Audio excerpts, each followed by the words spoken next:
4월 23일 목요일입니다. 오늘 함께 나눌 말씀은 창세기 29장 21절부터 35절까지입니다. 세 번역으로 읽도록 하겠습니다.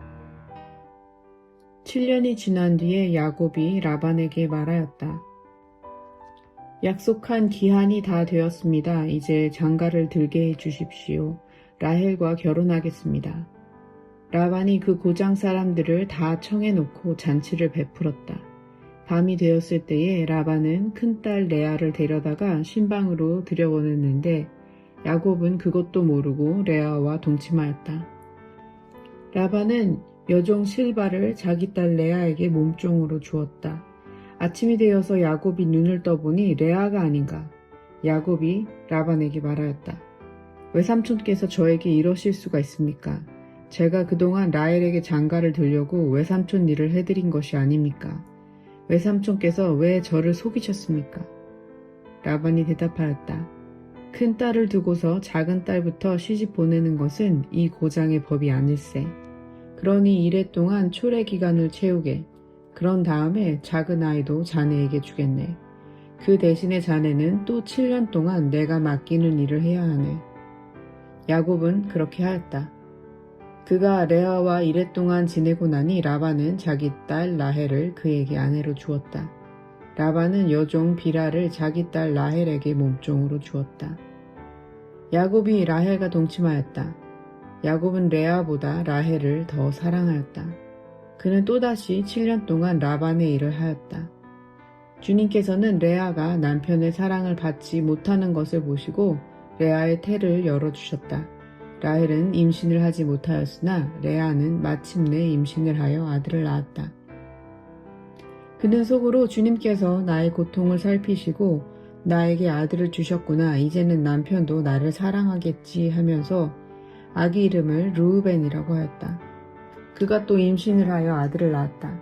그는 속으로 주님께서 내가 남편의 사랑을 받지 못하여 하소연하는 소리를 들으시고 이렇게 또 아들을 주셨구나 하면서 아이 이름을 시므온이라고 하였다.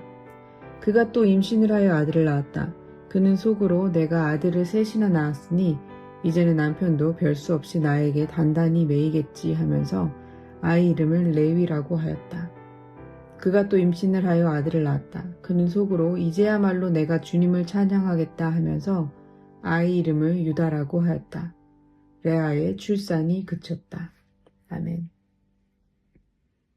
오늘은 창세기 29장 21절부터 35절까지의 말씀을 함께 나누겠습니다. 야곱은 형 에서를 속이고 아버지 이삭을 속인 뒤 도망치듯 집을 떠났습니다. 그 길에서 하나님께서 꿈 가운데 나타나 이렇게 말씀하셨습니다. 28장 15절의 기록인데요. 내가 너와 함께 있어서 네가 어디로 가든지 너를 지켜주겠다 라고 말씀하셨습니다. 속임수와 혼란이 가득한 그의 삶 속에서 하나님은 어떤 방식으로 야곱과 함께 하실지 28장 이후로 펼쳐지는 이야기를 통해서 발견할 수 있습니다.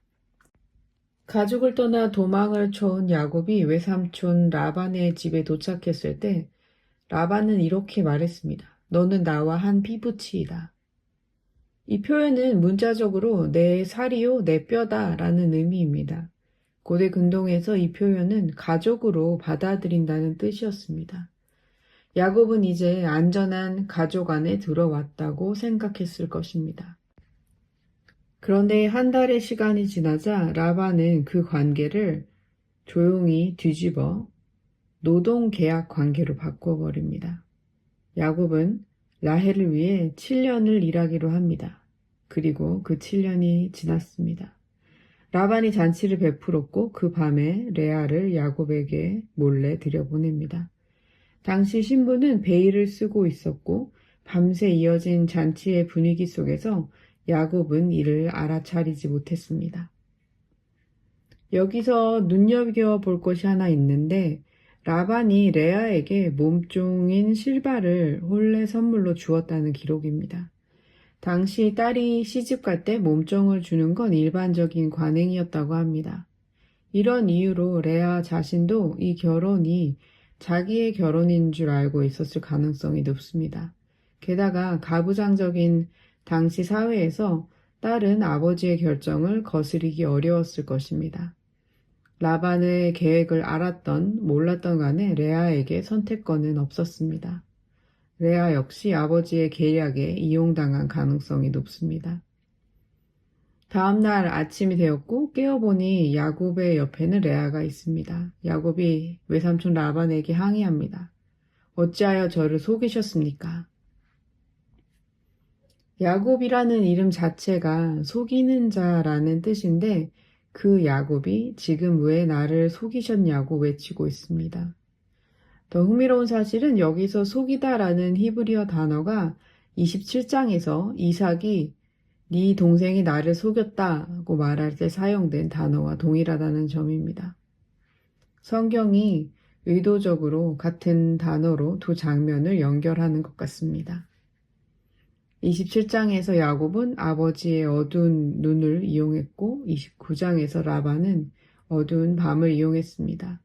결과적으로 야곱의 삶에 심은 대로 거두는 일이 찾아온 것입니다. 26절에서 라반은 이렇게 변명합니다. 큰 딸을 두고 작은 딸부터 시집 보내는 것은 이 지방에서 하지 않는 일이다.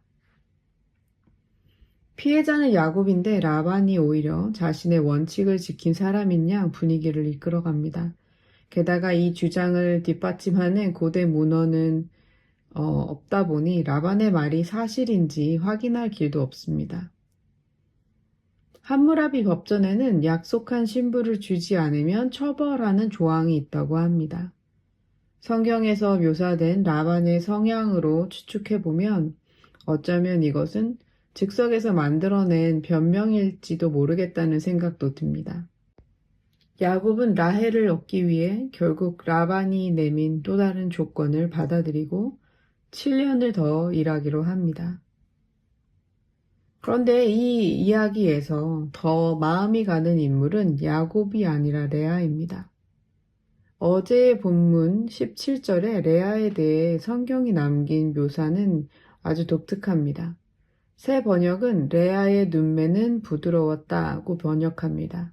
ESV 영어 성경에서는 Leah's eyes were weak 이라고 표현했고 개역 개정은 시력이 약하다고 번역했습니다. 원어 자체가 약하다와 부드럽다는 이 두 가지 의미를 모두 갖고 있기 때문에 이런 번역들을 이끌어낸 것 같습니다. 하지만 중요한 것은 이 문장이 라헬과의 대비 속에서 읽힌다는 점입니다. 바로 이어서 라헬은 개역 개정의 표현에 따르면 곱고 아리따웠다고 묘사됩니다. 라헬이 한눈에 드러나는 아름다움을 갖고 있었다면 레아는 상대적으로 그렇지 않은 사람으로 묘사되고 있음을 알 수 있습니다. 그래서 어쩌면 레아는 늘 비교당하고 눈에 덜 띄어 보이고 선택받지 못하는 자리에 있었던 사람일지 모릅니다. 우리는 결혼식 첫날 밤이 지나고 야곱의 리액션만을 기록을 통해서 접하게 됩니다. 하지만 레아의 마음은 어땠을까요?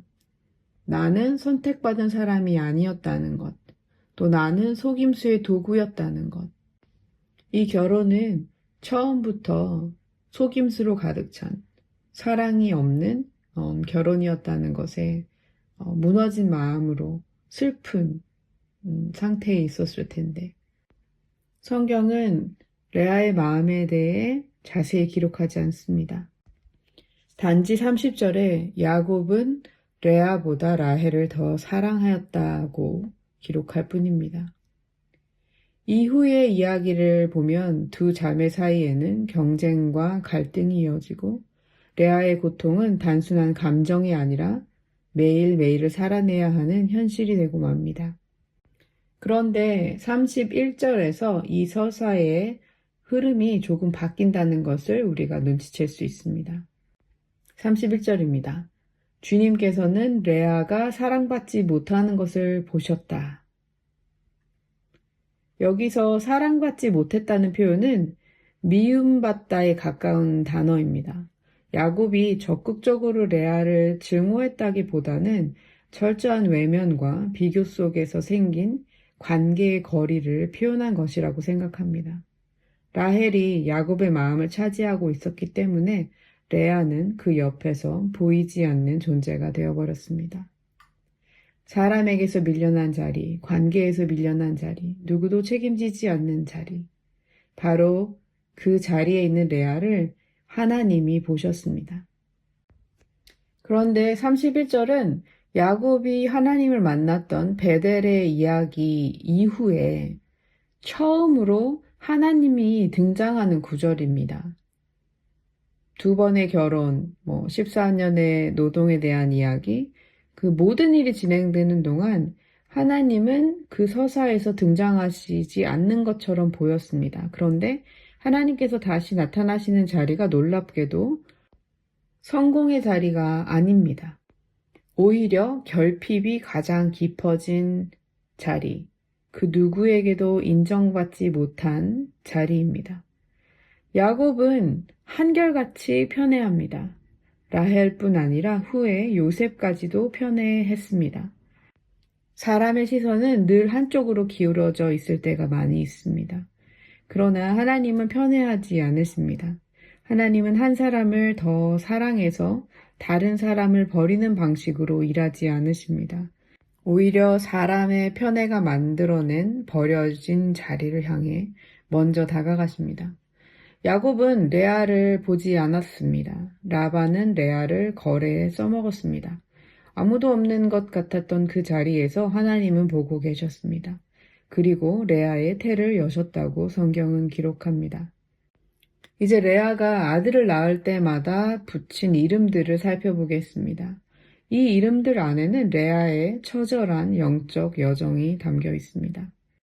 첫째 르우벤은 보라, 아들이다 라는 뜻입니다. 레아는 주님께서 나의 고통을 살피시고 나에게 아들을 주셨구나. 이제는 남편도 나를 사랑하겠지라고 말합니다. 여기서 고통이라는 단어는 창세기 16장에서 광야로 쫓겨난 하갈이 자신의 고통을 표현할 때 쓴 단어와 동일합니다. 하나님은 하갈을 보셨듯이 레아를 보셨습니다. 그러나 아직까지도 레아의 시선은 여전히 남편을 향하고 있습니다. 둘째 시므온은 들으심이라는 뜻입니다. 주님께서 내가 남편의 사랑을 받지 못하여 하소연하는 소리를 들으시고 이렇게 또 아들을 주셨구나 라고 레아는 말합니다. 사랑받지 못하는 자신의 처지를 하나님께서 들으셨다는 것을 압니다. 셋째 레위는 붙다, 연합하다 라는 말에서 온 이름입니다. 레아가 말합니다. 내가 아들을 셋이나 낳았으니 이제는 남편도 별수 없이 나에게 단단히 매이겠지. 어쩔 수 없이라도 좋으니 그냥 내 곁에 있어줬으면 하는 마음의 표현처럼 들립니다. 셋째 레위에 이르기까지 레아의 시선은 여전히 남편과의 연합을 꿈꾸며 채워지지 않는 결핍에 머물러 있습니다. 기대가 실망으로, 실망이 상실로 반복되는 고통의 사이클 속에 갇혀 있는 것처럼 보입니다. 그런데 넷째 유다를 낳을 때 비로소 변화가 보입니다. 유다는 그가 찬송받으실 것이다 라는 뜻입니다. 레아가 말합니다. 이제야말로 내가 주님을 찬양하겠다. 처음으로 남편의 이야기가 없습니다.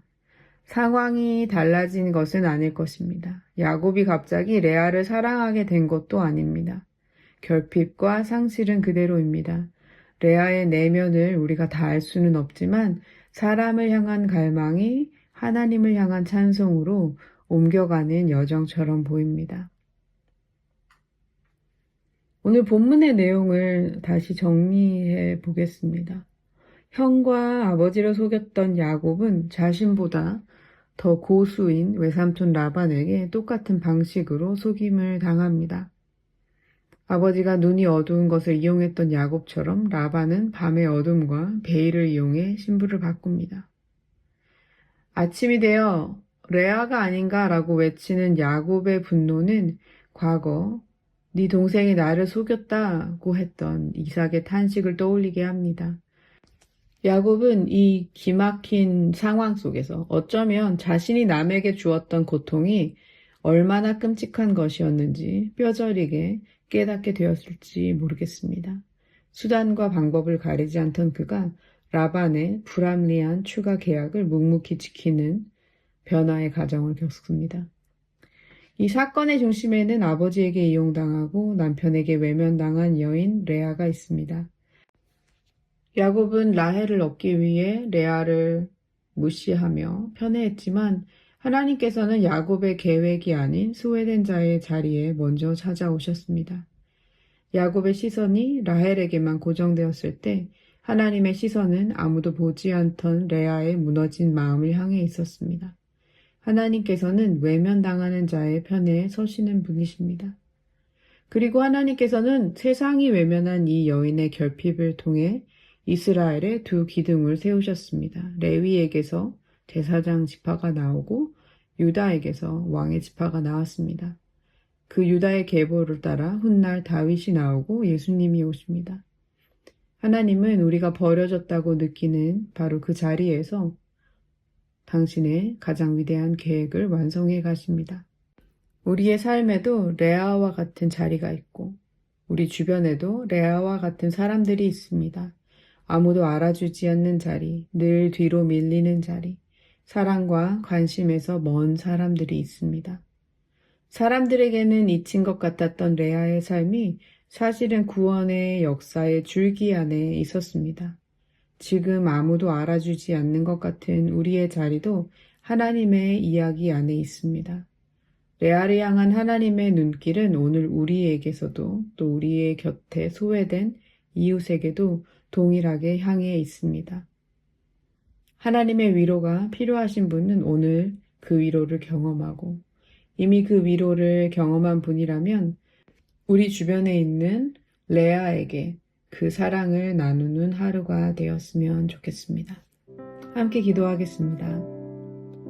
사랑의 하나님, 오늘 야곱과 레아의 이야기를 통해 우리의 삶을 돌아봅니다.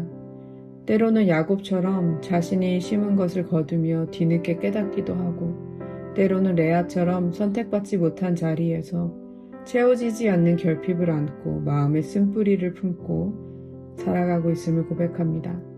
주님, 아무도 알아주지 않는 자리, 사랑과 관심에서 밀려난 자리에 머물고 있는 이들을 기억하여 주십시오. 사람을 향한 갈망에 지쳐있는 이들이 레아처럼 시선을 들어 주님을 바라보고 찬양의 자리까지 나아갈 수 있도록 도와주십시오. 그리고 오늘 하루 우리 곁에 있는 또 다른 레아들을 돌아볼 수 있는 눈을 우리에게 허락해 주시고 하나님의 눈길이 머무는 그 자리에 우리도 함께 하나님의 사랑을 전하는 하루가 되기를 소원합니다. 우리의 삶의 가장 낮은 자리에서도 선한 당신의 계획을 이루어 가시는 주님을 신뢰합니다. 좋으신 우리 주 예수 그리스도의 이름으로 기도드립니다. 아멘.